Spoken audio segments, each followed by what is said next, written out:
أعوذ بالله من الشيطان الرجيم. بسم الله الرحمن الرحيم. وهل أتاك حديث موسى إذ رأى نارا فقال لأهلهم كثوا إني آنست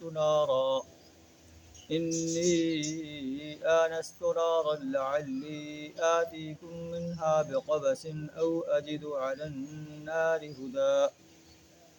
فلما أتاها نودي يا موسى إني أنا ربك فاخلع عليك إنك بالوادي المقدس طوى وأنا اخترتك فاستمع لما يوحى إنني أنا الله لا إله إلا أنا فاعبدني وأقم الصلاة لذكري إن الساعة آتية أكاد أخفيها لتجزى كل نفس بما تسعى. صدق اللہ العظیم. سورہ طٰہٰ آیت نمبر 10 تا 15 آپ کے سامنے تلاوت کی. آیت نمبر 9 تا 15 آپ کے سامنے تلاوت کی. ان آیات کے اندر اللہ تبارک و تعالیٰ حضرت موسیٰ علیہ السلام کا واقعہ بیان فرما رہا ہے کہ اللہ تعالیٰ نے حضرت موسیٰ علیہ السلام کو کس انداز سے نبوت عطا فرمائی.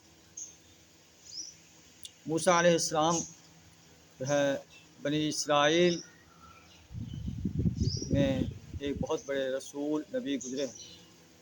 اللہ نے آپ کو بہت بڑے مرتبے پر فائز فرمایا.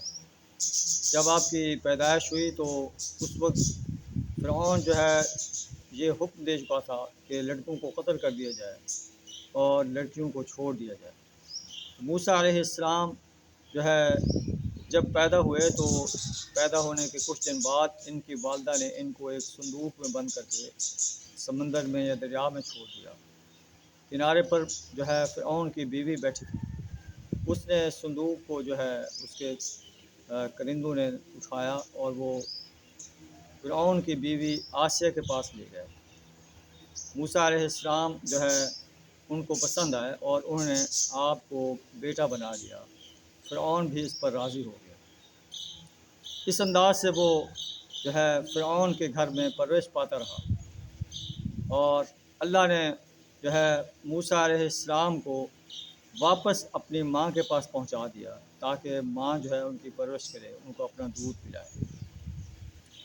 اور پھر اس طرح آپ کی زندگی گزرتی رہی. آپ ایک شاہانہ ماحول میں جو ہے پرورش پاتے رہے اور جب آپ بڑے ہو گئے تو آپ نے دیکھا کہ ایک موسیٰ علیہ السلام کی قوم کو نوجوان اور ایک قبطی نوجوان آپس میں لڑ رہے ہیں. تو موسیٰ علیہ السلام کی قوم کے نوجوان نے آپ سے مدد کی درخواست کی. آپ نے اس کو جو ہے تھوڑا ایک مکہ مارا اور وہ مر گیا. دوسرے دن آپ نے اسی اپنے قوم کے نوجوان کو دیکھا وہ کسی اور قبطی سے لڑ رہا تھا. تو موسیٰ علیہ السلام نے کہا یار تو بڑا شر پسند انسان ہے. اور موسیٰ علیہ السلام نے اپنا جو ہے مکہ جو ہے دوبارہ بلند کیا. تو اس نے کہا کہ آپ مجھے بھی ایسے قتل کرنا چاہتے ہیں جیسے کل آپ نے ایک نوجوان کو قتل کیا ہے. تو اس انداز سے موسیٰ علیہ السلام کی قتل کا راز جو ہے کہ موسیٰ علیہ السلام نے قبطی کو قتل کیا تھا وہ راز فاش ہو گیا. اور موسیٰ علیہ السلام قتل کے ڈر سے مدین جا پہنچے. وہاں پر دیکھا کہ وہاں پر ایک کنواں ہے اور آپ ساتھ ایک درخت ہے. آپ درخت کے نیچے بیٹھ گئے. لوگ جو ہے اپنے جانوروں کو اپنی بکریوں کو پانی پلا رہے تھے. 2 بچیاں جو ہیں اپنے بکریوں کو روکے ہوئے تھیں اور پانی نہیں پلا رہی تھیں. موسیٰ علیہ السلام نے اس سے پوچھا آپ پانی کیوں نہیں پلاتے؟ انہوں نے کہا کہ ہمارا باپ بوڑھا ہے، جب یہ لوگ پانی پلا لیں گے تو ہم پھر پانی پلائیں گے. موسیٰ علیہ السلام نے ان کی بکریوں کو پانی پلا دیا اور درخت کے سائے میں جا کے بیٹھ گئے اور دعا کی رب انی لما انزلت الی من خیر فقیر. اللہ جو خیر تو میرے لیے نازل فرمایا میں اس کا محتاج. بیٹیاں جو ہے وہ باپ کے پاس پہنچ جاتی ہیں وقت سے پہلے. باپ پوچھتا ہے، وہ سارا واقعہ بیان کرتی ہیں. باپ کہتا ہے کہ اس نوجوان کو بلا لاؤ. تو وہ اس کو بلا لاتے ہیں. موسیٰ علیہ السلام سارا واقعہ بیان کرتے ہیں۔ تو وہ بزرگ کہتے ہیں کہ اب آپ جو ہے فرعون کے ظلم سے محفوظ ہو گئے ہیں، فرعون جہاں جو ہے آپ پر آ کر ظلم نہیں کر سکتا۔ تو وہ کہتے ہیں کہ میں چاہتا ہوں کہ انی ارید ان انکحک احدی ابنتی ہاتین علی ان تأجرنی ثمانیہ حجج، میں چاہتا ہوں کہ آپ کے ساتھ اپنی 2 بیٹیوں میں سے ایک کا نکاح کر دوں، اس شرط پر کہ آپ میری 8 سال بکریاں چلائیں، اگر آپ 10 پورے کر دیں تو یہ آپ کی مہربانی ہو۔ موسیٰ علیہ السلام اس پیشکش کو قبول کر لیتے ہیں اور جو ہے آپ کا نکاح ہو جاتا ہے، شادی ہو جاتی ہے، آپ کو جو ہے ٹھکانہ مل جاتا ہے۔ جب مدت پوری ہوتی ہے تو موسیٰ علیہ السلام جو ہے اپنی بیوی کو لے کر چل پڑتے ہیں اور سفر کرتے ہوئے مصر کی طرف روانہ ہیں، اور مصر کی طرف روانہ ہوتے ہوئے ایک ایسی جگہ پہنچتے ہیں جہاں جو ہے آگ جل رہی تھی۔